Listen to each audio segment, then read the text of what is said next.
नमस्कार, स्वागत आप सभी का लोकसभा टीवी में। मैं हूं अनुराग पुनेठा आपके साथ हमारी साप्ताहिक पेशकश इंडियन डिफेंस एनालिसिस यानी कि IDS खास कार्यक्रम में। अभी हाल ही में 4 से 7 फरवरी के बीच में विशाखापट्टनम में इंटरनेशनल फ्लीट रिव्यू का आयोजन किया गया, जिसमें करीब 50 देशों की नौसेनाओं ने हिस्सा लिया। दुनिया की तमाम बड़ी सैन्य शक्तियां मौजूद थीं। उसी परिप्रेक्ष्य में आज हम अपने कार्यक्रम में चर्चा करेंगे भारतीय नौसेना की चुनौतियों, उसकी शक्ति और आने वाले समय में किस तरह से हालात रहने वाले हैं, उसका लक्ष्य क्या है। कहा जाता है कि आने वाले वर्षों में खासकर भारत के पूर्वी तट की ओर से इंडियन नेवी की भूमिका बहुत अहम रहने वाली है। आज इस चर्चा में 3 खास मेहमान हमारे साथ जुड़ रहे हैं। उनका परिचय भी आपसे करा दें, उनसे राय जानेंगे कि वो क्या सोचते हैं। चर्चा में हिस्सा लेंगे वाइस एडमिरल प्रदीप कौशिक साहब हमारे साथ। बहुत स्वागत सर आपका। और भारतीय नौसेना से ही हैं कैप्टन रंजीत सेठ। रंजीत जी, आपका भी बहुत बहुत स्वागत है। और भारतीय थल सेना के नजरिए से इसकी अहमियत को समझाएंगे मेजर जनरल रवि अरोड़ा साहब हमारे साथ। सर, आपका भी बहुत बहुत स्वागत है। तो शुरू करते हैं आज का खास कार्यक्रम। तो खासकर कहा जाए कि इंटरनेशनल फ्लीट रिव्यू जिसका आयोजन किया गया और जिसमें कि भारत की नौसेना की इस शक्ति को देखा गया, खासकर अहम इस बात को लेकर भी है कि जितनी भारतीय नौसेना ने अपनी ताकत को दिखाया, लेकिन दूसरे देशों के साथ में जिस तरह का संबंध बनने की बात है और खासकर भारतीय नौसेना के सामने चुनौती है। पहला कमेंट, इस फ्लीट रिव्यू को देखा जाए तो कैसे देखते हैं आप, और इससे भारतीय नौसेना की छवि है उसकी स्ट्रेंथ पर कितना फर्क देखते हैं? ये फ्लीट रिव्यू तो एक इंस्पेक्शन है जो कि फॉर्मल ओकेजन, राष्ट्रपति अपने टेन्योर में एक बार फ्लीट को रिव्यू किया करते हैं। It is just like an inspection of a unit और अ शिप और whatever, here it is fleet. इस बार ये इंटरनेशनल फ्लीट रिव्यू था। इसकी खास अहमियत थी क्योंकि हमारी देश ने ये सिर्फ दूसरी बार किया है। पहली बार 15 साल पहले बॉम्बे में फ्लीट रिव्यू हुआ था, दूसरी बार अब हुआ विशाखापट्टनम में। तीसरी इंपॉर्टेंट क्राइटेरिया इस वक्त ये था कि वाइजैग में सिर्फ दूसरी बार हुआ। ठीक है। पहला फ्लीट रिव्यू 2006 में हुआ था विशाखापट्टनम में और अब हुआ है वहाँ पर। तो ये 2-3 चीज़ें एक साथ होती हैं। इनकी अहमियत ये है, अगर हम देखें जैसा कि सबसे पहले आपके सारे ऑडियंस ने, सब लोगों ने फ्लीट रिव्यू को देखा होगा तो लाइव शो कल और परसों सुबह, और कल मैं वही देख करके अभी दोपहर को लौटा हूँ वहाँ से। And what a matter of pride it was to see the spectacular show जो कि दुनिया के सामने परेड किए गए थे। ये 70-80 शिप्स, हवाई जहाज़, 50 कंट्रीज़, 21 चीफ्स ऑफ नेवीज़ जिन्होंने पार्टिसिपेट किया था वहाँ पे आकर के, और वो सब लोग एक जैसे जश्न मना रहे हों। It was a festive occasion हमारे राष्ट्रपति के सामने उनका ऑनर करने के लिए। ठीक बात। इसका स्ट्रेटेजिक सिग्निफिकेंस ये है कि हर देश को ये हक बनता है, ख़ास तौर से मैरीटाइम नेशंस में, मैरीटाइम डोमेन में, कि अपनी कैपेबिलिटी को शोकेस करें अपने आप के लिए और अपने देशवासियों के लिए, अपने फ्रेंड्स के लिए, अपने जो फ्रेंड्स अभी तक नहीं हैं और कुछ हो ना हो, लेकिन आज तक फ्रेंड नहीं है, कि आगे वो शायद फ्रेंड्स बन सकें। इस पर और थोड़ा डिटेल से चलेगा नहीं। हमने एक रिपोर्ट तैयार की है कि कितने देश हैं, भारतीय जो मैरीटाइम स्ट्रेंथ है, नेवल माइट, मिलिट्री माइट जिसे कह सकते हैं, उसके लिए इस रिपोर्ट को दिखाते हैं अपने दर्शकों को। 4 से 7 फरवरी के बीच भारत के पूर्वी तट पर अंतर्राष्ट्रीय फ्लीट रिव्यू IFR का आयोजन विशाखापट्टनम में हुआ। 2001 में मुंबई में हुए IFR के बाद भारत में ऐसा ये दूसरा आयोजन था, जिसमें अमेरिका, रूस, चीन, ब्रिटेन और फ्रांस सहित दुनिया भर की तमाम सैन्य शक्तियों ने हिस्सा लिया। पाकिस्तान ने इस महाआयोजन में शामिल होने से इनकार किया। इस आयोजन के भारत के लिए क्या मायने हैं? पश्चिमी प्रशांत और हिंद महासागर का क्षेत्र अगले कई दशकों तक दुनिया के व्यापार का केंद्र रहेगा। इंडो पैसिफिक थिएटर के नाम से मशहूर इस समुद्री क्षेत्र में दुनिया की 3 बड़ी ताकतें अमेरिका, चीन और भारत के हित सीधे तौर पर शामिल हैं। भारत में होने वाले दूसरे अंतर्राष्ट्रीय फ्लीट रिव्यू का मूल मंत्र यूनाइटेड थ्रू ओशंस यानी समुद्र के जरिए एकता है। एक दूसरे के हितों को समाहित करते हुए आगे बढ़ना इंडो पैसिफिक थिएटर की बड़ी ताकतों के लिए सबसे बड़ी चुनौती होगी। भारत का समुद्री तट 7,500 किलोमीटर से भी ज्यादा लंबाई वाला है। भारतीय नौसेना दुनिया की 5वीं सबसे बड़ी नौसेना है। हालांकि भारतीय नौसैनिकों की कुल संख्या 58,000 से कुछ ही ज्यादा है। भारतीय रक्षा बजट का करीब 16% ही नौसेना के हिस्से आता है। इन सभी बाधाओं के बावजूद पिछले वर्ष से भारतीय नौसेना ने 15 वर्षीय योजना के तहत काम करना शुरू किया है। कुछ वर्गों में 100% स्वदेशीकरण जिसका एक अहम लक्ष्य है। राजीव कुमार सिंह, लोकसभा टीवी।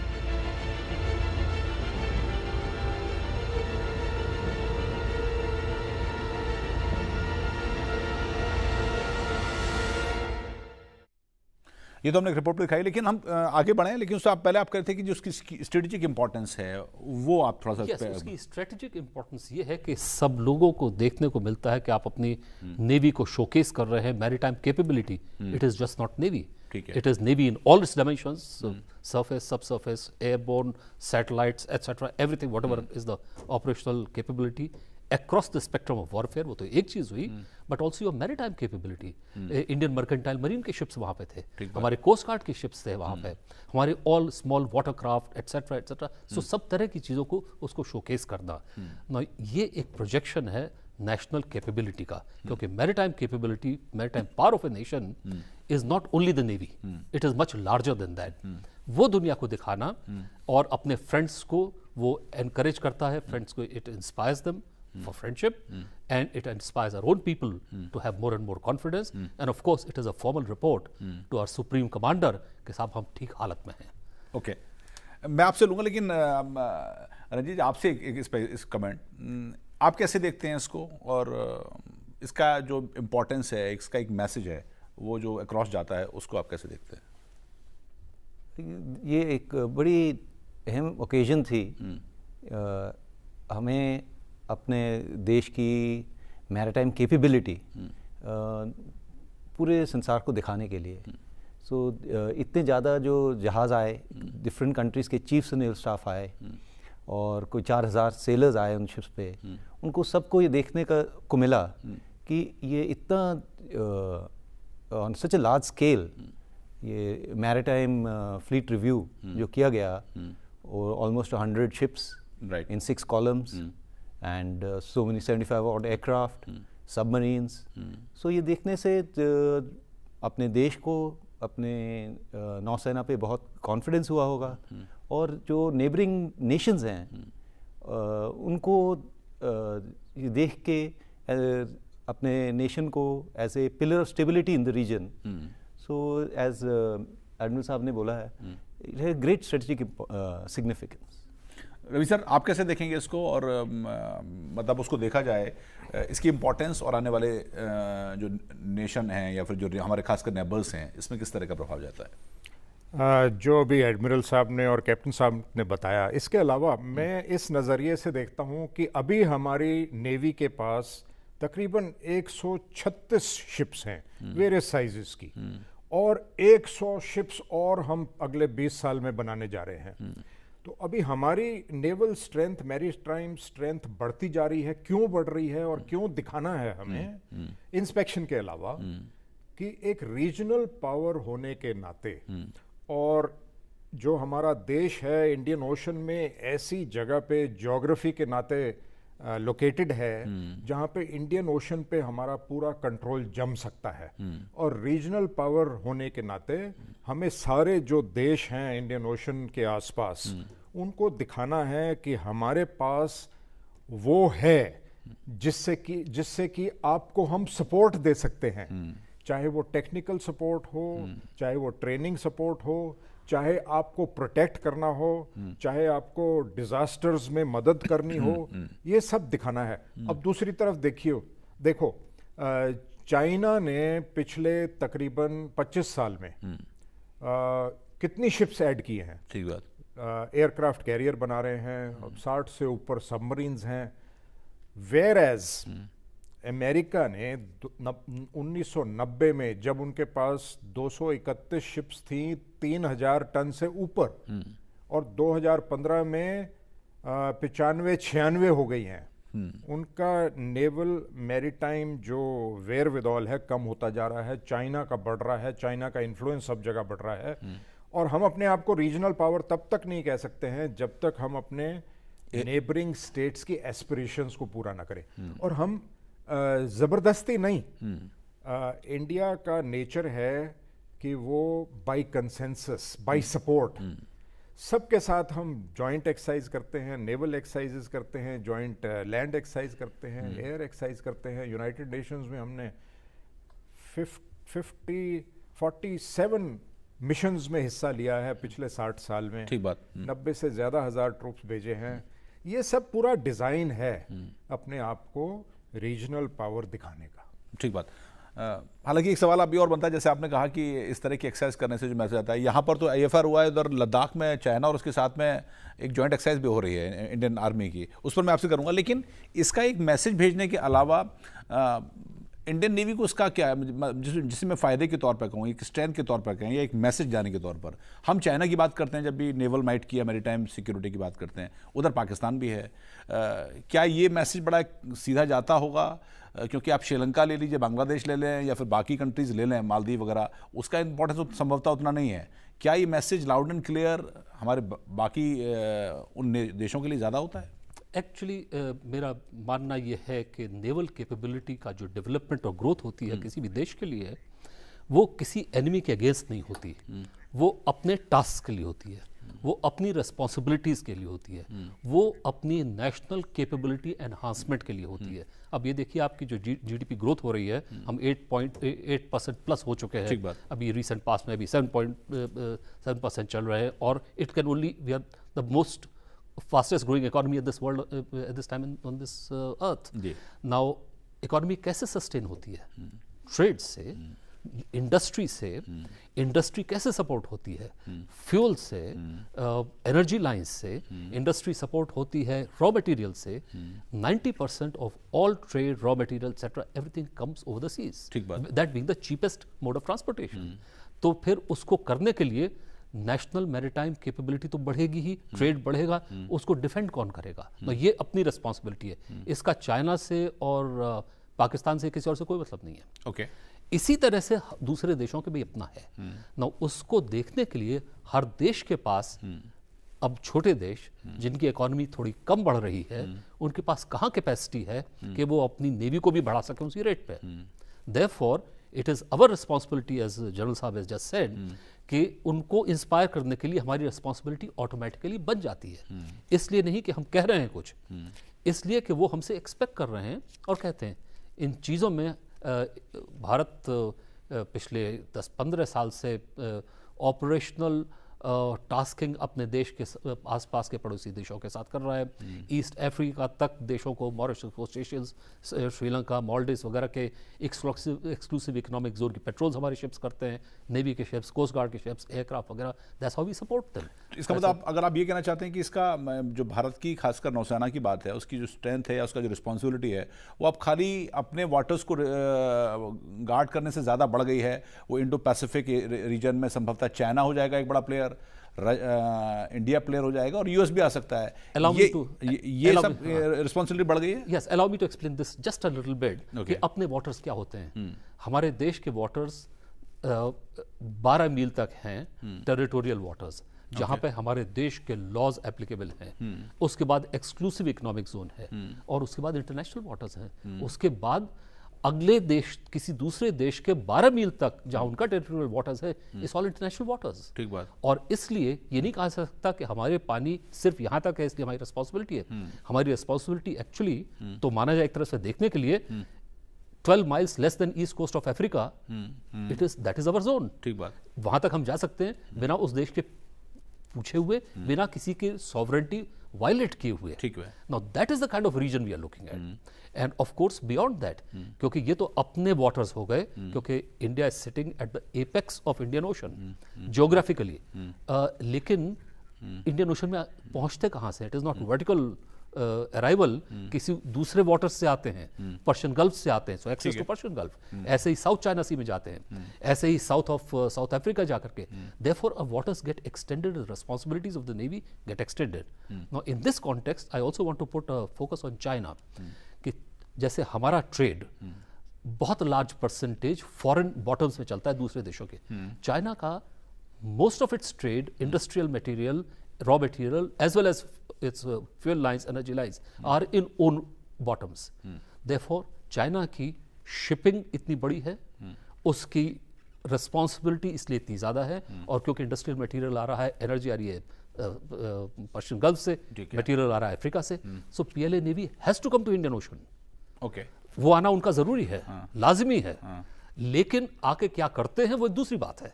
वो that is of interest to us which we can discuss later. Okay okay, एक चीज़ और, क्या आपको लगता है कि ये हम जब इसकी बात करते हैं कि हमारा maritime security importance 21st century में पिछले लास्ट 10 सालों में ये इंपॉर्टेंस ज़्यादा बढ़ी है, रिस्पॉन्सिबिलिटी ज़्यादा बढ़ी होंगी?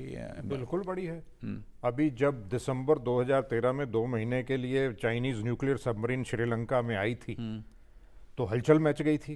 अब आप सोचिए कि Chinese nuclear submarine Indian Ocean में आए और किसी भी जो शिपिंग हो रही है, कमर्शियल शिपिंग हो रही है, या हमारी न्यूक्लियर सबमरीन अभी हमारे पास एक है और बनने को जा रही हैं, अगले 20 साल में 9 न्यूक्लियर सबमरीन होंगी।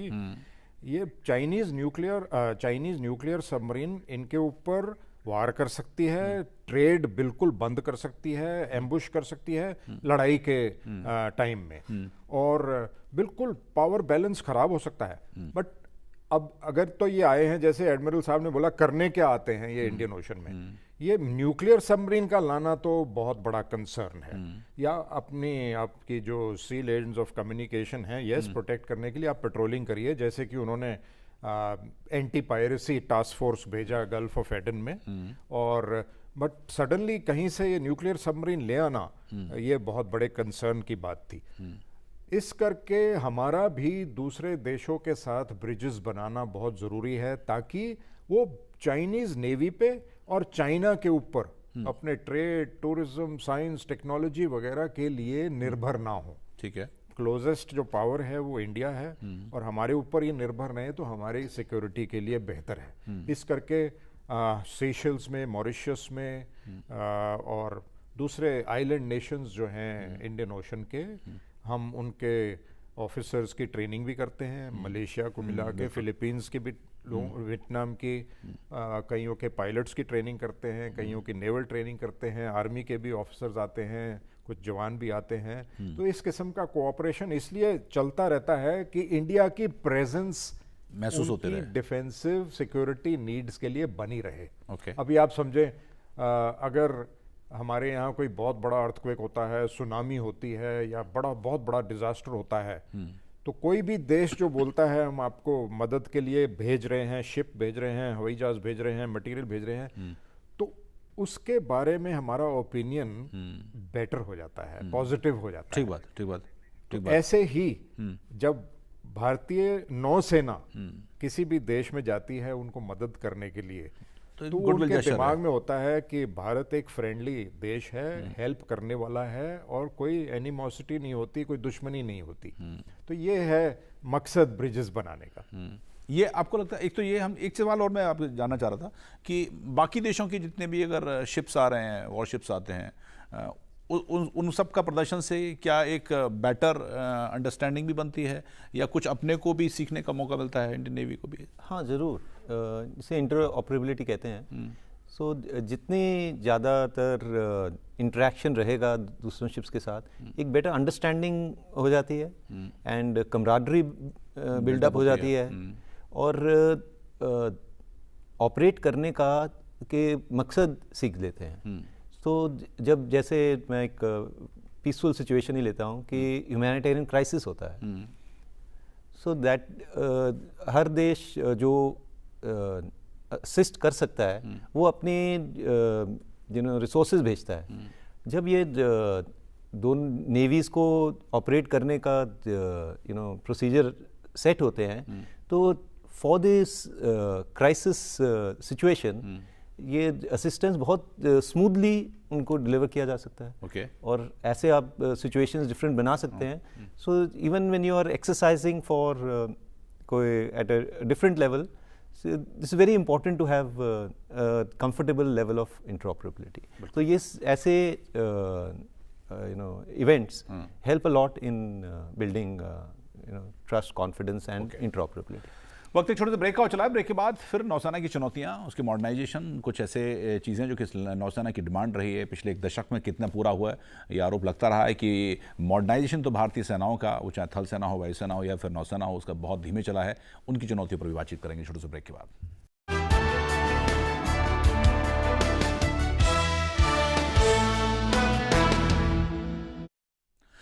ब्रेक के बाद स्वागत आप सभी का। और ब्रेक में जाने से पहले जो फ्लीट रिव्यू हुआ उसके बारे में, उससे क्या संदेश जाता है उसके बारे में हमने बातचीत की।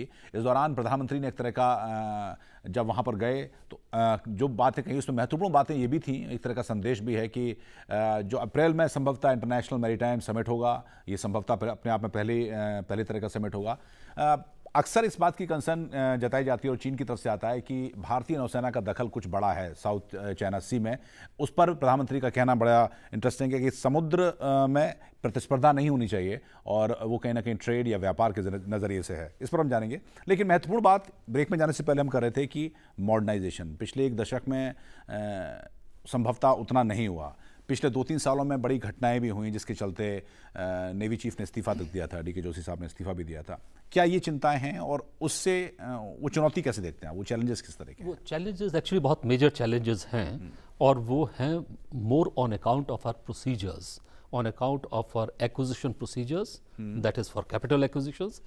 उससे मॉडर्नाइजेशन प्रोग्राम्स इफेक्ट होते हैं directly, and then maintenance procedures कि किस तरह से हम उसके लिए अपना रेवेन्यू एक्सपेंडिचर इनकर करते हैं। The government money expenditure procedures जिस बेस्ट ऑफ इंटेंशंस के साथ जो बनाए गए हैं, perhaps very sensibly people have put their heads together and made out, but they are more obstacles than they are facilitators.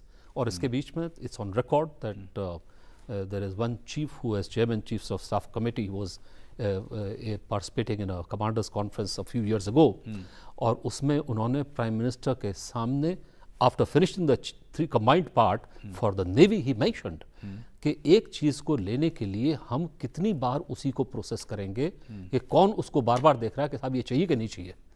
Okay, you can't keep questioning it. If you have decided you want something, then you have accepted it. Then you have accepted the liabilities. ठीक बात।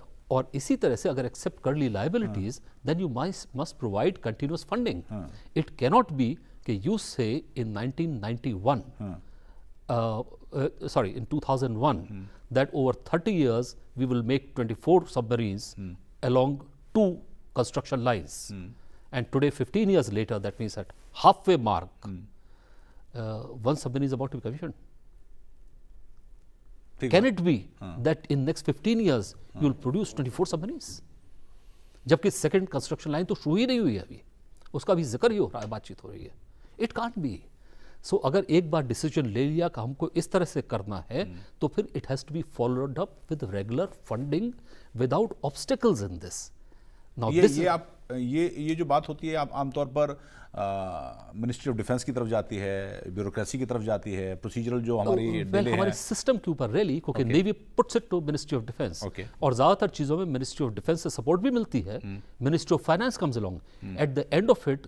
कुछ कहा भी जाता है कभी कभार कि there is a discussion prioritisation between butter and between bread and gun, लेकिन actually there is no competition between the two. History has shown us, East India Company के टाइम से you require actually butter, the bread as well as the gun, and unless you have the gun, you cannot get your bread. ठीक बात। Somebody else will give it to you. You will have to look for dole. तो आप अगर इसको और कैसे समझाएं, क्योंकि ये सवाल तो पहले भी उठा था हम लोगों ने। साथ ही साथ मैं ये कहूँगा कि तीनों सेनाओं में जो थल सेना है और वायु सेना है, वो नेवी की तरफ देखते हैं कि नेवी जो है सबसे जल्दी अपने पैसे खर्च करके सबसे जल्दी अपना रिक्वायरमेंट पूरा कर लेते हैं। अच्छा, चाहे वो कैपिटल हो या रेवेन्यू रिक्वायरमेंट हो, उसकी जो सामग्री है ये, और करते क्यों हैं क्योंकि इनका अपना डिज़ाइन ब्यूरो है, और जो भी प्रोजेक्ट क्लियर होता है उसमें ये अपनी प्रोजेक्ट मैनेजमेंट टीम इनकी अपनी होती है, जो साथ ही पूरा जब प्रोजेक्ट चल रहा होता है, कंस्ट्रक्शन चल रही होती है, वो इंश्योर करते हैं कि स्मूथली चलती रहे। डिलेज होती हैं जरूर, मगर तीनों सेनाओं में से सबसे कम समय में इन्हीं के प्रोजेक्ट ठीक ठाक पूरे होते हैं। आर्मी का तो सबसे ज़्यादा समय लगता है, एयरफोर्स का फिर भी कम लगता है, बट नेवी हमारे लिए एक एग्जाम्पल रहा है जो हम कोशिश कर रहे हैं। अब आर्मी में भी जो नए प्रोजेक्ट आ रहे हैं, कैपिटल प्रोजेक्ट, हम कोशिश कर रहे हैं कि हमारा भी अभी थल सेना मुख्य ने बताया था कि एक डिज़ाइन ब्यूरो इस्टेब्लिश होगा और प्रोजेक्ट मैनेजमेंट टीम ऐसे बनाई जा रही हैं कि हम इनका एग्जाम्पल जो देखकर हम भी उसको अपनाएं। लेकिन एक सवाल आपसे भी या फिर तीनों से भी सवाल हो सकता है कि जब ये खबर आई थी खासकर कि खासकर बैटरी चेंज करने पर सबमरीन में एक्सप्लोसिव हो जाए, वहाँ पर सेलर्स ऑफिसर्स की डेथ हो जाए, वो आर्मी या वो नेवी जिसके लिए बड़ी अच्छी इमेज जाए, एक आम आदमी पढ़े तो कहे कि चूंकि बैटरी नहीं बदली गई थी और बैटरी अगर इंडिजिनियसली भी अगर स्वदेशी बैटरी का इस्तेमाल भी होता तो संभवतः ये दुर्घटना नहीं होती, तो एक बड़ा अलग तरह का मैसेज आता है। इसको कैसे आप देखते हैं? अभी आपने सुना होगा कि हमारे चीफ नेवल स्टाफ ने इंटरव्यू में बताया था कि जो एक्विजिशन के प्रोसीजर्स हैं after the incident and his coming to office, they have been streamline to some extent, and उन्होंने इसको 2 भाग में देखा as capital expenditure which is a long term expenditure. So उसके पूरे प्लान्स बनते हैं, एंड नेवी में एज जनरल साहब ने बोला है वो प्लानिंग काफ़ी सिस्टमैटिकली की गई है, and the chief of naval staff is confident that that is on track. और जो रनिंग ऑफ द नेवी के लिए जैसे आप बैटरी वगैरह कर रहे हैं, पहले ये प्रोसीजर्स काफ़ी कॉम्प्लिकेटेड थे, एडमिरल साहब ने अभी जिक्र किया, पर after few incidents etcetera the procedures have been streamlined to some extent, and the situation is much better. आपको भी लगता है कि कुछ चीजें हुई हैं? No, undoubtedly, lot of progress has been made in that. लेकिन actually these things get highlighted only when there is a mishap. क्योंकि it becomes very difficult for the serving community, for the serving chief to say कि साहब ये सही नहीं है, it'll be a disaster. क्योंकि जिस दिन वो कहेगा उस दिन वो रिजाइन भी कर देगा, जैसा कि हमने देखा last year. So that's what happens. Now to say that the chief has got this change is right. There are many changes which have come in, and these changes will have long-term effect in the positive direction. लेकिन are they enough? Are these enough? Are these going to hold over a period of time? I'm afraid I'm somewhat circumspect at this moment, because we haven't got the basic procedure resolved. And the basic fundamental issue is, once again, separating out the two, acquisition as well as revenue expenditure, even for revenue expenditure. I'm not saying necessarily कि increase the delegated powers, वो एक अलग ही decision है, उसमें मेरी कोई शिकायत उससे जो कुछ भी है। लेकिन चीज़ यह है कि अगर ये तय हो गया कि इसको हमको, आप जैसे कि you buy a car, you need to maintain it certain servicing, now is it that you are not going to get service for? अच्छा ठीक है, आपने एक बात की, फिर में सवाल दूसरा आ रहा है। जैसे एडमिरल गॉशकोव था जिसको हमने बाद में एक तरह से रिफर्बिश करवाया, उसका एक बजट तय हुआ था, फिर डिले हुआ, उसमें प्रोसीजर डिले हुआ, पता नहीं क्या क्या डिले हुआ, उसका जो बजट था वो बहुत बढ़ गया था उस दौरान, और उस दौरान भी तमाम तरह की बातें सामने आती थी। ये डिले फिर क्यों है? ये डिले भी क्या एडमिनिस्ट्रेटिव डिले है, गवर्नमेंट ऑफ इंडिया की तरफ से डिले है, या फिर कुछ नेवी की इस दौरान डिमांड बढ़ जाती है, या रशिया से कुछ और चीज़ें हुई थी? इस तरह की चीज़ों को आप कैसे? There was a very fundamental thing which we need to understand. मैं कार की एग्जांपल किसी दूसरे कॉन्टेक्स्ट में दे रहा था, let me bring it here now. Okay, you are going to buy a second hand car, right? Second hand car is not for pleasure, it is not for your recreation, ये combat के लिए है।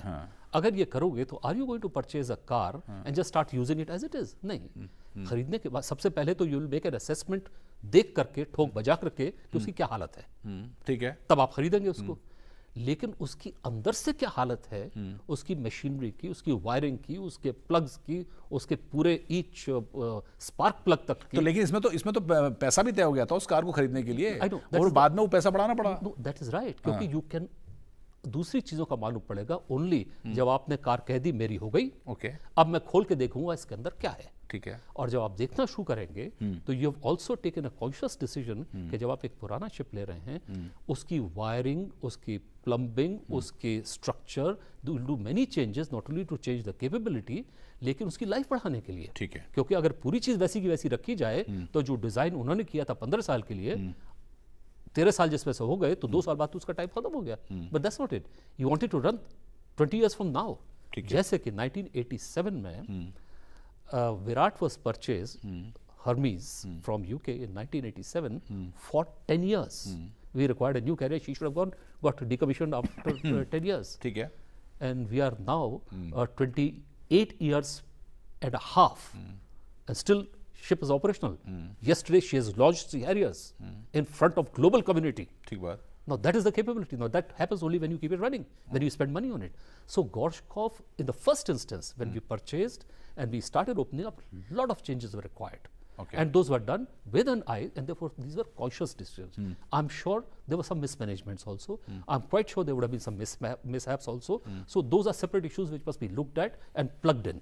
So I'm not defending that. But I'm certainly saying, just as a principle, that basically it is to have its service life restored to next 40 years, 30 years. That's what Vikramaditya will do. ठीक है, यही बात अगले 20 साल का 30 साल का जो प्लान है, 99 में सबमरीन्स के लिए कुछ प्लान हुआ था कि हम चलिए इतना लेंगे, आपको लगता है कि उस प्लान पे इंडियन नेवी अभी ठीक है, कितना पीछे है और उसका इम्पैक्ट कैसा रहता है? नहीं, डिले जरूर हो रहे हैं, पूरा प्लानिंग तो अच्छी की हुई है, बट प्रॉब्लम ये है कि डोमेस्टिक कैपेबिलिटी कितनी है।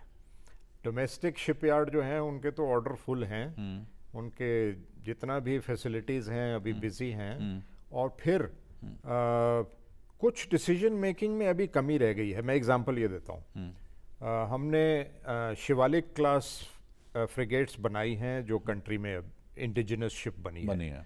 तलवार क्लास बनी है रशिया में, और अब डिसीजन हो रहा है कि अगली 3 स्टेल्थ फ्रिगेट्स भी रशिया में बनाई जाएं। ये समझ में नहीं आता कि शिवालिक क्लास इंडिया में ही सीरियल प्रोडक्शन क्यों ना किया जाए, और इसके बारे में मैं एक्चुअली पूछना चाहूंगा एडमिरल कौशिक से कि ये ऐसा डिसीजन क्यों हो रहा है। इस किस्म के डिसीजन से ही तो डिले होता है। Very happily I don't have to defend the decision, क्योंकि मुझे मालूम नहीं उसकी डिटेल्स कि क्यों ऐसा डिसीजन लिया गया है कोई इस चीज का। But basically I am aware, as general has just mentioned, there are I think 43 ships at this moment on order on indigenous shipyards. Shipyards order books are full. Now how do you fit in the gap between acquisitions? जो आपकी urgent requirement है within a time frame, that can be done only from off the shelf or even outsourced procurement, क्योंकि वो तो किसी को दे ही नहीं सकते अपने shipyards में। ठीक बात। And Indian Navy in particular, as you are aware, as our own countrymen are all aware, कि हम लोगों ने, इंडियन नेवी ने तो सबसे पहले इंडिजिनाइजेशन, जो प्राइम मिनिस्टर का आज मंत्र है, make in India, that's right, वो तो हम पूरी 1960s से शुरू किया हुआ है वो उस तरह का प्रोग्राम, और अब उनके कहने से तो और उसको और बहुत मेजर स्पर्ट मिल रही है वो करने के लिए, सपोर्ट उसको करने के लिए, प्रोग्राम को आगे बढ़ाने के लिए। क्योंकि जब लिएंडर कंस्ट्रक्शन प्रोग्राम 1960s में शुरू हुआ था, तो हमने पूरी उसकी इंफॉर्मेशन ले ली, और उसके बाद लिएंडर बनाई 3, और उसके बाद 2 और को स्ट्रेच लिएंडर बना दिया, और उसके बाद ब्रॉड बीम लिएंडर बना दिया, उसके बाद एक डग और किया, उसको डेली क्लास बना दिया, and then had second daily class follow on. So इस तरह से sequentially we have been developing and growing into this. इस बीच में एक दूसरा ऑर्गेनाइजेशन क्रिएट किया गया था 1970s में, which was to integrate different weapon and sensor systems from different technologies following different design philosophies, जो कि उस वक्त सोवियत यूनियन से आ रहे थे, वेस्ट से आ रहे थे, और कुछ locally made, but these had to be integrated on platforms, some of which I have commanded and which are all on display today, and this Indian Navy has done very successfully. So our Make in India program is well up and about and well moving forward with this, लेकिन उसकी एक speed है। ठीक बात। हाँ, उस speed में एक छोटी सी प्रॉब्लम ये है कि despite lot of money being spent on shipyard modernisation, we have not done it fully. और उसकी एग्जांपल सिर्फ मैं ये दूंगा कि एक एम्बेसडर कार मैन्युफैक्चरिंग प्लांट से you can not get Honda City. You get ambassador, you get improve ambassador, but you can't get a Honda City. That you require a new plant or a completely changed jigs and facilities. So unless we do major changes, these have political implications, because workforce which is employed of 10,000 people will actually reduce to 2,500. ठीक बात। Which state can have that? Which prime minister is going to take that decision? एक चीज़ और, चूंकि अब बात उन्होंने कही है कि इतनी नेवी ने काम किया, खासकर नेवी और एयरफोर्स के संग एक बात इंप्रेशन ये जाता है, क्योंकि बहुत मेजर कैपिटल इन्वॉल्वमेंट होता है, चाहे आप किसी से बाहर से शिप्स लें, फ्रिगेट्स लें, या फिर एयरक्राफ्ट कैरियर लें या एयरक्राफ्ट्स लें।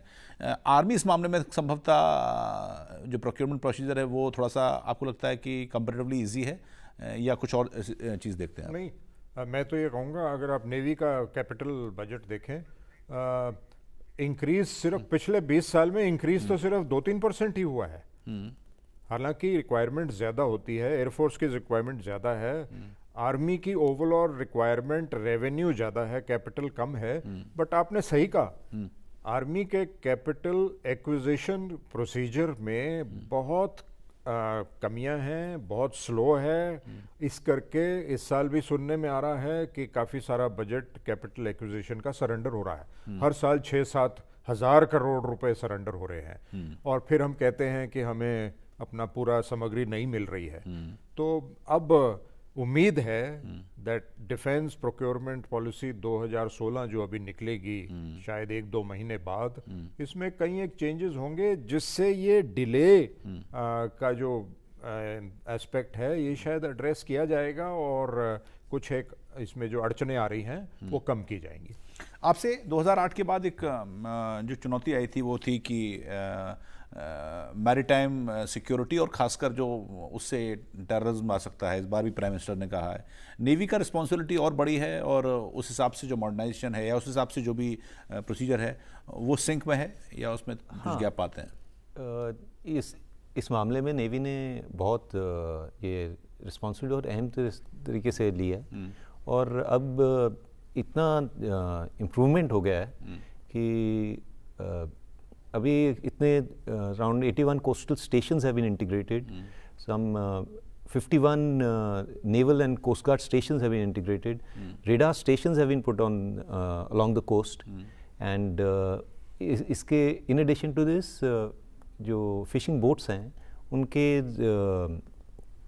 ट्रांसपॉन्डर्स लग रहे हैं and we have a large number of around 80 automatic identification system along the entire coast of India.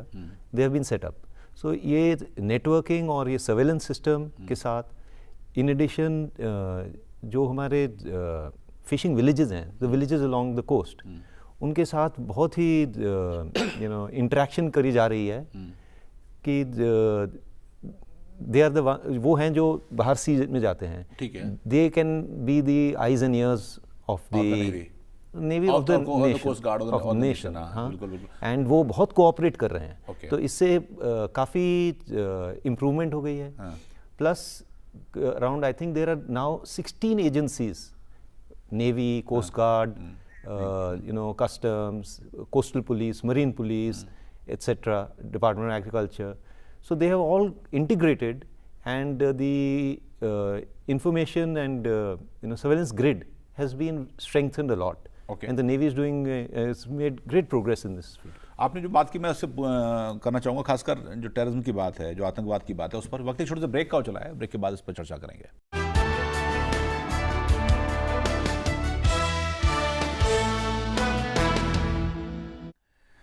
Break के बाद स्वागत आप सभी का, और हम खासकर फ्लीट रिव्यू के परिप्रेक्ष्य में हम चर्चा कर रहे हैं भारतीय नौसेना की शक्ति और उसके आने वाले समय में चुनौतियों की।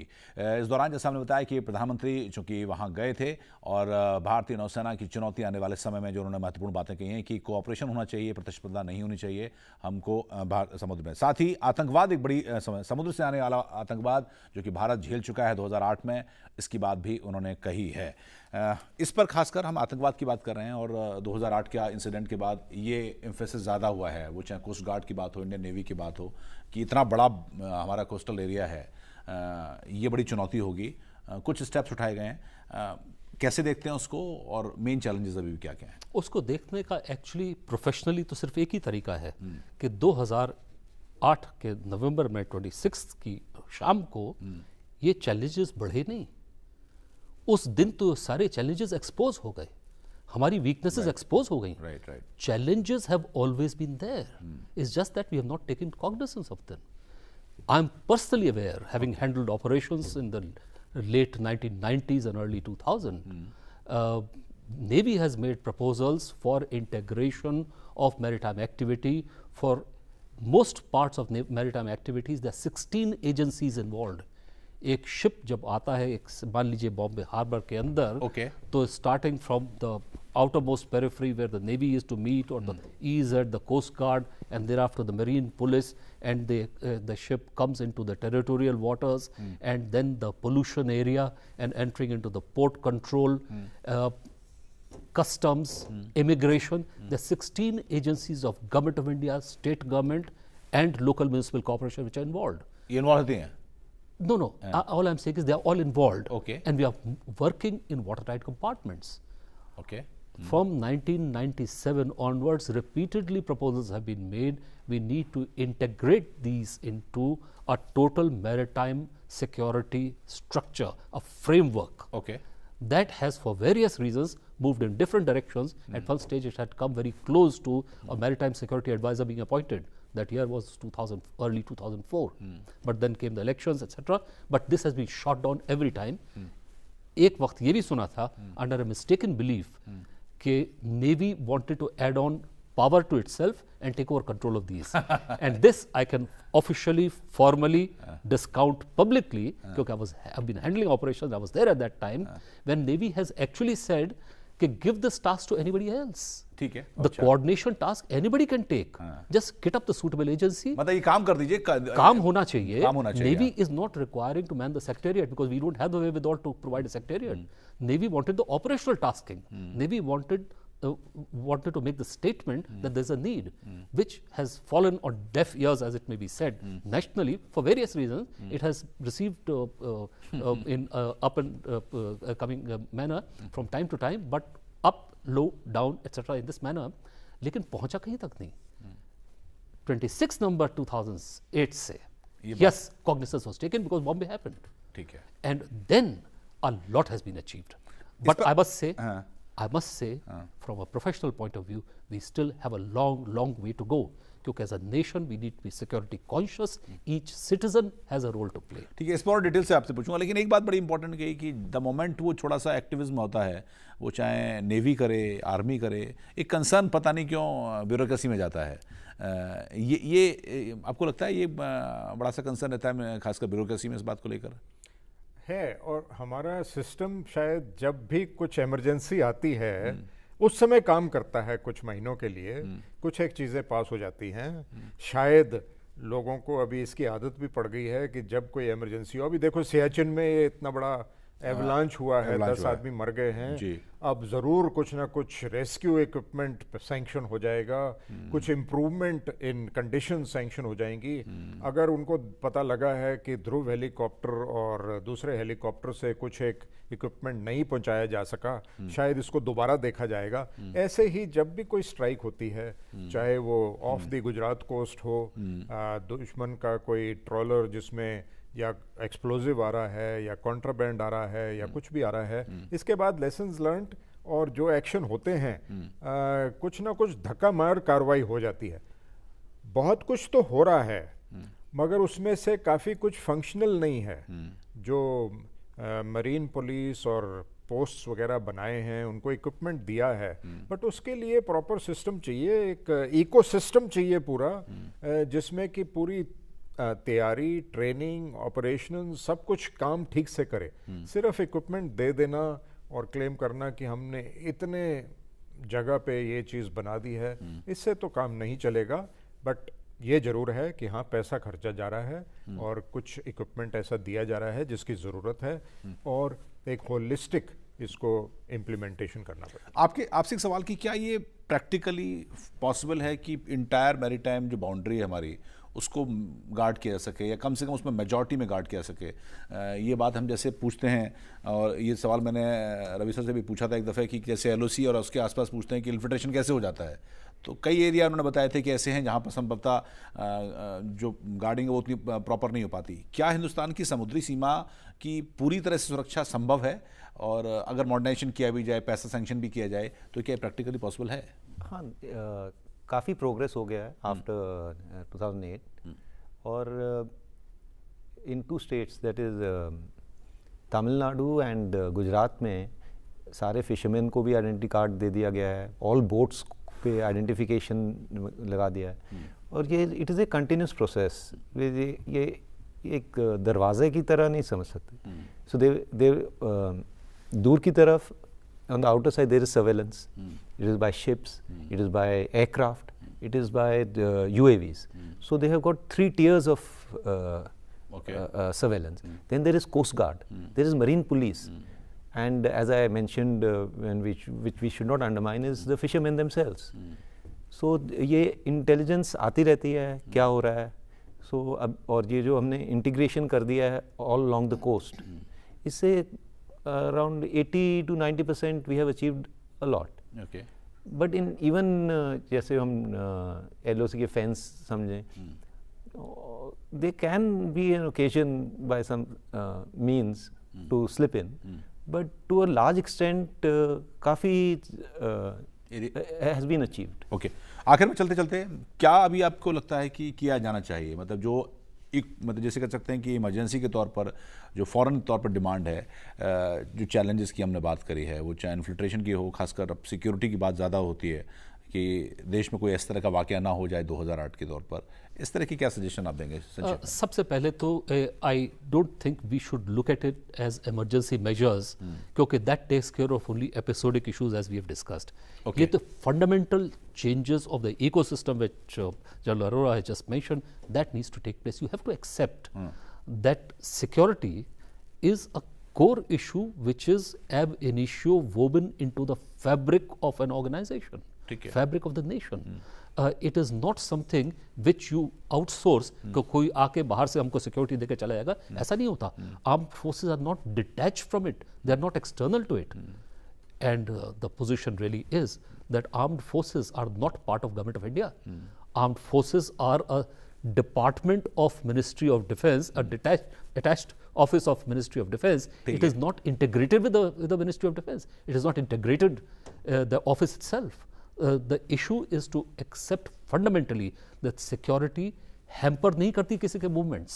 सिक्योरिटी एक्चुअली इंस्पायर करती है हमारी सेफ्टी। उसके लिए अगर आपको चेक करना है तो सबको चेक होना है A से Z तक।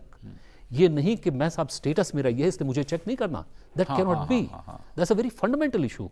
लेकिन हम लोग इतना ये तो शायद माइंडसेट है हमारे यहाँ, ये तो हमारे यहाँ पूरा माइंडसेट है। एग्जैक्टली मैं अर्ज यही तो कर रहा हूँ कि it is such a fundamental change which has to come in the mindsets, that security is a national issue which has get woven integrally ab initio into our system.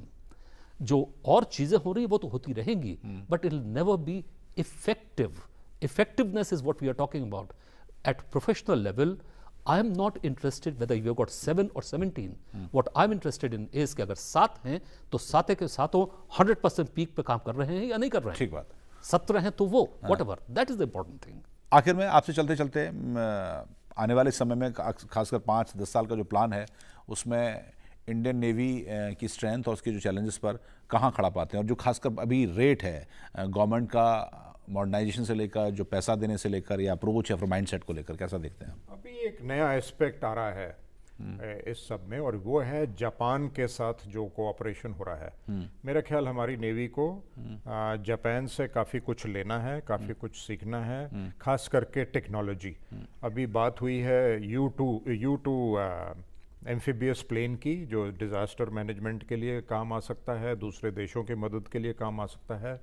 और जापान के पास माइन स्वीपर्स टेक्नोलॉजी है, Japan के पास ballistic missile defence के काफ़ी हिस्सों की technology है, Japan के पास सबमरीन टेक्नोलॉजी है जो हमें चाहिए।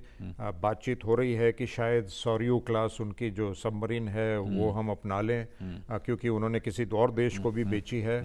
तो और जापान की तरफ से भी बहुत इम्पिटस आ रहा है कि हम आपके साथ कोऑपरेट करना चाहते हैं, और ये सब रिलेटेड है साउथ चाइना सी में कोऑपरेशन के साथ। ठीक बात, जिसके बारे में हम बाद में बात कर सकते हैं। तो मेरा ख्याल में हमें जापान के साथ जो मैरीटाइम कोऑपरेशन और टेक्नोलॉजी कोऑपरेशन हो रही है वो फॉलो करना चाहिए हमारी नेवी को इम्प्रूवमेंट के लिए। समय खत्म हो रहा, लिहाजा हम यहीं पर खत्म करेंगे। बहुत धन्यवाद। भारतीय नौसेना की तमाम चुनौतियों के बारे में आपने बातचीत की है, बहुत धन्यवाद सर। रवि सर आपका भी धन्यवाद, और प्रोड्यूसर आपका भी बहुत धन्यवाद। तो आज इस खास कार्यक्रम में इतना ही। अगले हफ्ते फिर एक नए मुद्दे के साथ आपके सामने हाजिर होंगे। तब तक हमको दीजिए इजाज़त। नमस्कार।